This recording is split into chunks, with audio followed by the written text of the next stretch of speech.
이제 마스크 없이 버스나 지하철 등 대중교통을 이용할 수 있습니다. 대중교통 마스크 해제 첫날 거리로 나가 시민들의 반응을 살펴봤는데요. 시민 대다수는 마스크를 착용한 모습이었습니다. 서울시가 최근 한 달간 변종 룸카페에 대해서 집중 단속을 실시했습니다. 청소년을 불법으로 출입시킨 업소와 룸카페에 침구류를 비치하고 욕실을 설치한 무신고 숙박업소 등 4곳이 적발됐습니다. 퇴직 후 목공예가로 제2의 인생을 살고 있는 이흥옥 문화재 수리 기능사를 소개합니다. 올해 68인 이 씨는 자신이 좋아하는 일을 찾아 그 분야에서 전문가가 되려는 노력은 나이 제한이 없다고 말하고 있습니다.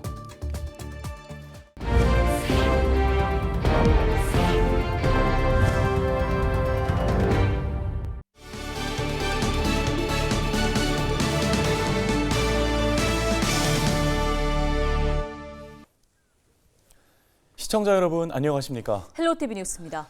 정부가 20일부터 버스와 지하철 등 대중교통에서의 마스크 착용 의무도 해제했습니다. 시민들은 아직은 조심스럽지만 마스크 해제를 반기고 있는 상황인데요. 마스크 해제 첫날의 풍경 송효창 기자가 취재했습니다. 20일 아침 출근 시간. 정부의 마스크 해제 결정에도 지하철과 버스 승강장 이용객들 대부분이 여전히 마스크를 쓰고 있었습니다.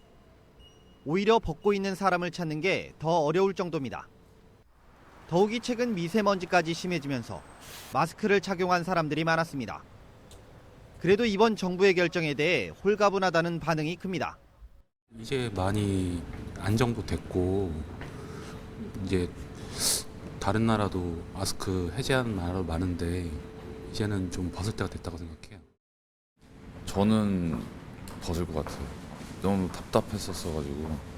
근데 대중교통은 아직까지 조금 감기나 이런 문제 때문에 당분간은 쓰고 다닐 것 같은데 조금 날이 좀 더 풀리거나 또 온도가 올라가면 답답해서 더 벗을 것 같아요. 반면 아직은 벗는 게 어색하다는 목소리도 있습니다. 말 그대로 시기상조란 것입니다.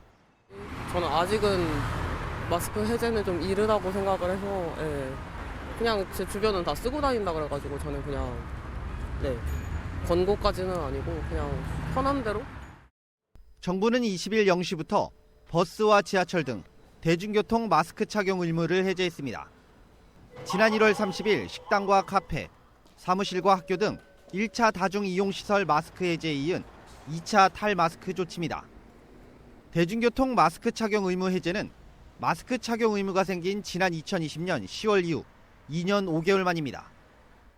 방역당국은 실내 마스크 의무 해제 이후 한 달 반이 지난 시점에서 코로나19 유행이 감소세가 지속되고 자율적인 마스크 착용이 이루어지고 있는 점을 고려해 대중교통에서의 마스크 착용 의무도 풀기로 한 것입니다.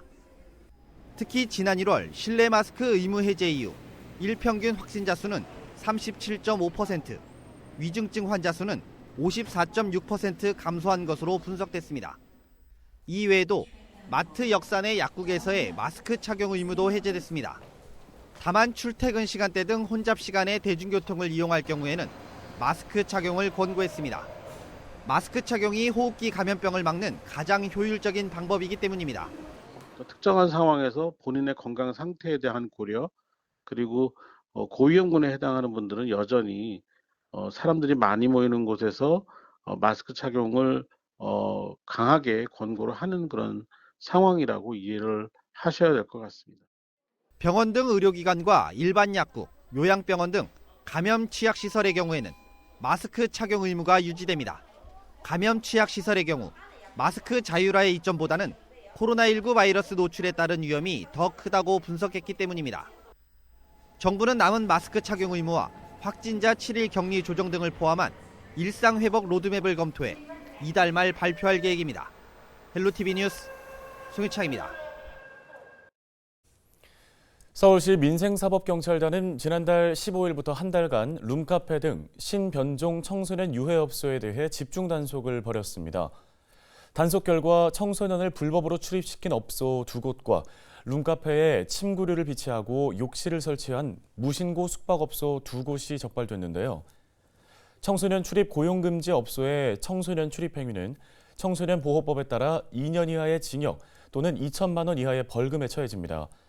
서울시 민생사법경찰단은 청소년 유해업소나 청소년 출입, 고용금지업소에서 청소년 출입행위 등을 발견한 경우에는 적극적으로 제보해달라고 당부했습니다. 네, 서울시의회가 제31회 임시회를 마무리했습니다. 지난달 20일부터 19일간의 일정으로 진행된 이번 임시회에서는 최근 이슈가 된 경비원 갑질과 관련해서 공동주택 관리 노동자 인권 증진을 위한 개정안이 가결됐는데요. 네, 해당 개정안을 대표 발의한 이병도 서울시 의원과 함께 관련 이야기 자세히 나눠보겠습니다. 안녕하십니까? 네, 안녕하세요. 서울시원 이병도입니다. 네, 어서 오십시오. 반갑습니다. 최근에 서울시의회 임시회가 마무리됐습니다. 의원님께서 꼽은 이번 임시회 성과 어떻게 볼 수 있을까요? 네, 2월 20일부터 3주에 걸쳐서 이제 임시회가 진행됐었는데요. 이번 임시회는 이제 안건 처리와 그 1년 동안 이제 계획된 사업들의 업무 보고가 이제 주된 내용이었습니다. 저 같은 경우에는 대표 발의한 4건의 조례가 지금 그 본회의를 통과했고요. 네. 또 이제 시정 질문과 5분만을 통해서 지역의 현안이라든가 또 서울 시민들이 지금 궁금하거나 또 요구하시는 사항들을 이제 함께 이제 시장에게 또 공무원에게 좀 얘기했던 것들 이런 것들을 성과라고 좀 말씀드릴 수 있겠습니다. 네. 네, 그럼 먼저 아까 말씀하셨던 안건들 중에 공동주택 관리 노동자 인권 증진에 관한 조례 개정안을 대표 발의하셨는데요. 또 최근에 서울 지역에서 안타까운 목숨을 잃는 그런 사고도 있지 않았습니까? 갑질 논란이 있었던 건데 경비원들의 시위로까지 지금 이어지고 있는 그런 모습입니다.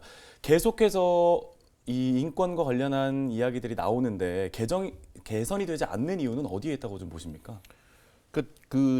뭐 도시 특히 서울의 이제 주거 환경 자체가 공동주택으로 바뀌면서 어떻게 보면 이제 그 아파트의 관리 노동자분들은 우리가 제일 많이 볼 수 있는 그런 어떤 이웃 같은 존재들인데 거기에 비해서 이제 그분들에 대한 인식들, 우리의 이웃이라고 하는 인식보다는 우리가 좀 함부로 해도 된다는 인식들이 아직 남아 있는 것 같고요. 네. 또 고용 뭐 환경이라든가 노동 환경이 아직까지도 좀 많이 좀 개선될 부분이 많은 것들 이런 것들이 계속해서 끊임없이 여러 가지 안타까운 사건들이 일어나는 그런 요인이 아닐까라고 생각하고 있습니다. 예. 네.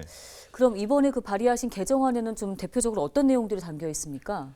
그러니까 상생 협약이라고 하는 부분들을 좀 이제 그 강화하는 건데요. 그러니까 상생 협약을 맺게 되면 그런 것들을 지원하게끔 했고요. 또 이제 그 관리 노동자들의 인권을 위한 그런 기본 계획에도 상생 협약이라고 하는 것들이 반영될 수 있는 그런 분들 강조했고 또 아파트 관리 노동자분들의 인권이라든가 고용 안정을 위해서 좀 노력한 기관이나 개인에게 좀 표창을 할 수 있는 그런 근거들을 담은 그런 개정안이었습니다. 네. 다음으로 대표 발의하신 게 또 안전 취약계층을 위한 안전관리 체계 강화 관련된 내용이더라고요. 이 개정안 역시 본회의를 통과했는데 구체적으로 어떤 지원책들이 좀 담겨 있는 내용인 건가요? 그러니까 아시다시피 이제 각종 재난이나 사고 관련해서 안전 취약계층분들이 좀 희생당할 가능성이 높은 것이 좀 현실이거든요. 그래서 그런 분들에 대한 여러 가지 지원들, 마찬가지로 이제 그 안전에 대한 계획들, 기본 계획들을 세우게 되는데 그 계획에 안전 취약계층에 대한 지원들을 명시하도록 좀 했고요. 또 구체적인 지원 내용들을 좀 많이 이제 담았습니다. 그래서 어쨌든 생활 환경도 개선할 수 있는 것들, 또 뭐 재난을 대비하는 그런 물품도 좀 지원할 수 있게끔 하는 근거들, 또 여러 가지 이제 그 어린이 보호구역 같은 곳의 환경을 개선할 수 있는 그런 지원도 가능할 수 있도록 지원의 좀 범위들을 좀 확대한 그런 개정안이었습니다. 네, 지역 의제 얘기도 좀 해보겠습니다. 지난 인터뷰에서 마을별 특성을 고려한 개발 방식을 논의 중이다라고 하셨습니다. 우리 지역의 원주민들의 정착률을 높이고요. 또 주민들이 체감하는 어떤 마을의 개발들을 이루기 위해서 어떤 방안들 구상하고 계시는지요? 네, 뭐 재개발, 재건축을 포함한 정비 방식들이 되게 다양하거든요. 근데 이제 그 방식들 중에서 우리 지역에 맞는 방식이 무엇인가라고 하는 것들이 잘 검토되고 추진돼야 되는데요. 그러기 위해서는 우선 전제될 게 그 투명한 정보 공개, 그러니까 주민들께서 우리 지역의 상황이라던가 이 방식이 과연 우리 지역에 맞는 것인가라고 하는 것들을 좀 제대로 판단하기 위해서 그런 정보들이 제대로 주민들께 좀 공유될 필요가 있다고 생각하고요. 그리고 이제 그런 정보를 통해서 주민들께서 합의하시는 방식이 있다면 그런 것들이 잘 진행될 수 있게 뭐 행정이나 저희가 좀 역할을 해야 된다고 생각하고요. 또 그 과정에서 뭐 원주민 또 세입자 포함해서 이런 분들이 충분히 좀 지원받을 수 있는 것들은 아직도 좀 더 많이 개선될 부분이 있다고 생각하거든요. 그런 것들이 좀 더 확충되고 더 강화돼야 될 필요가 있다고 생각하고 있습니다. 네, 알겠습니다. 이제 끝으로 지역 주민분들께 전하고 싶은 말씀 있으실까요? 네, 이제 임시가 끝나고 다시 이제 5월 임시회를 준비하는 기간인데요. 그만큼 준비하는 기간만큼 주민들 좀 지역에서 많이 찾아뵙겠고요. 또 저희도 열심히 이제 의회에서 지역에서 많은 활동하고 있으니까 더 많은 관심과 더 많은 응원 부탁드리겠습니다. 그런 지지와 응원 보내주실 때 저희도 더 지역과 주민을 위해서 많은 역할을 할 수 있을 거라고 생각하고 있습니다. 네, 감사합니다. 네, 잘 알겠습니다. 인권과 안전 그리고 지역 개발과 관련된 말씀까지 오늘 함께 나눠봤고요. 올 한 해도 활발한 의정 활동 계속 기대하겠습니다. 자, 지금까지 이병도 서울시의원과 함께했습니다. 감사합니다. 네, 감사합니다.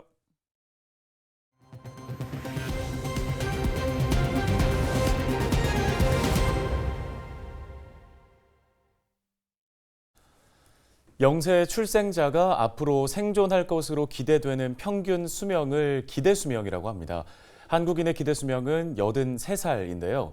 보통 정년이 만 60세인 걸 고려하면 퇴직 후에도 인생의 4분의 1이 남는 셈입니다. 네, 이런 이유로 요즘 퇴직 후 제2의 인생을 준비하는 분들이 많습니다. 공무원으로 근무를 하다가 목공예를 접한 뒤에 제2의 인생을 살고 있는 이흥옥 목공예가를 만나고 왔는데요. 김진재 기자가 소식 전해드립니다.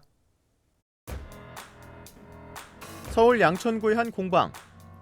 이곳의 주인인 목공예가 이흥옥 씨는 8년 전까지만 해도 구청 공무원이었습니다. 지난 1978년부터 40년 가까이 공무원 생활을 한 이 씨는 은퇴 후 목공예가로 제2의 인생을 시작했습니다. 정년퇴직을 6년 앞두고 배우기 시작한 목공예였는데 어느덧 대폐지를 한 지도 10년이 훌쩍 넘었습니다. 이 집에서 놀기는 너무 아까운 나이다. 그리고 이제 신체적으로도 건강하기 때문에 계속해서 무엇을 해야 되겠다 이제 그런 생각을 가지고 있다가 가구라든가 창호, 문갑, 구족상, 호족상 그런 걸 만들면서 이제 이거다 하고 이제 확신을 갖게 됐죠. 본격적으로 목공예를 시작한 이 씨는 구청에서 운영하는 목공방에서 짜맞춤 기술을 강의하며 경력을 쌓았습니다. 짜맞춤은 못을 사용하지 않고 목재를 조립하는 우리나라 전통 목공예 기술입니다. 이후 사전 오기 끝에 지난해에는 문화재소리 기능 자격증도 땄습니다. 목공은 집을 짓는 대목과 가구, 창호 등을 만드는 소목으로 나뉘는데 이 씨의 전문 분야는 소목입니다. 지금은 2년 전 문을 연 개인 목공방에서 수강생들을 가르치며 대목 자격증 시험을 준비하고 있습니다. 이 씨의 최종 목표는 고향인 강원도에 돌아가 자신의 집을 직접 짓는 겁니다. 제가 조금 더 이 생활을 하다가 시골로 돌아가서 거기서 이제 한옥을 조그맣게 짓고 그리고 나름대로 또 그 지역에 또 배우고자 하는 분들이 있으면 또 이렇게 여기처럼 알려드리기도 하고 그래서 이제 노후를 보낼 계획이 있죠. 제일 중요한 거는 내가 좋아하는 걸 해야 됩니다. 헬로티비 뉴스 김진재입니다. 다음 소식입니다. 은평구의회가 20일부터 24일까지 닷새간의 일정으로 제298회 임시회를 진행합니다. 먼저 오늘과 내일 이틀간 공공시설 개방에 관한 조례안과 민원실 설치 운영 조례안 등 모두 10건의 안건을 처리합니다. 이어 22일과 23일에는 예산결산 특별위원회를 열어 제1회 추가경정 예산안을 심사하는데요. 은평구의회는 24일 2차 본회의에서 최종 예산안과 안건을 심의 의결한 후 임시회를 마무리한다는 계획입니다. 은평구가 주택 정비사업 준공 지연 예방을 위해 준공 인가 전담팀을 운영한다고 밝혔습니다. 은평구는 정비사업 준공 인가 지연으로 발생하는 조합원 분담금 가중, 건축물 대장 생성 지연에 따른 구민 재산 피해 등을 방지하기 위해 전담팀 운영을 결정했다고 설명했습니다. 준공 인가 전담팀은 아파트 입주 시기에 맞춰 준공 인가가 처리될 수 있도록 현장 점검과 행정 지도를 담당합니다. 점검 대상은 2023년 이후 준공 예정인 정비사업지구로 수색 7구역 등 총 5곳 4,577세대 규모입니다. 은평구는 올해 안에 정비사업 준공 예정 현장 3곳을 대상으로 전담팀을 운영하며 향후 남아있는 2개의 구역을 대상으로 운영할 계획입니다.